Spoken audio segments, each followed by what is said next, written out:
প্রথমবারের মতো আগামী জুন মাসে ২০২৫-২৬ অর্থবছরের বাজেট ঘোষণা করবে প্রধান উপদেষ্টা ড. মোহাম্মদ ইউনূসের নেতৃত্বাধীন অন্তর্বর্তী সরকার। সেই লক্ষ্যে ২ মাস সামনে রেখেই কার্যক্রম শুরু করেছে অর্থ মন্ত্রণালয়।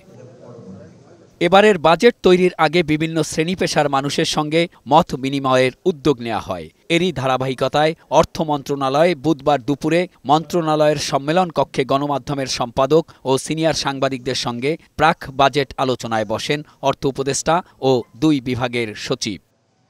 দীর্ঘ বৈঠক শেষে সাংবাদিকদের প্রশ্নের জবাবে অর্থ উপদেষ্টা আগামী অর্থ বছরে সামাজিক নিরাপত্তা খাতের সুবিধাভোগীদের ভাতা বাড়ানোর ইঙ্গিত দেন। সামাজিক নিরাপত্তা ভাতা কিছু বাড়াবো, আর ওর মধ্যে যদি কিছুটা আর ২০ কতগুলো আছে মানে আনরিজার্ভ, আমি শুনছি কয়েক লক্ষ নয়, ওগুলো যে কমিয়ে যদি নূতন আনবো, কিন্তু টাকার অঙ্কের টাকা সেটা কমবে না।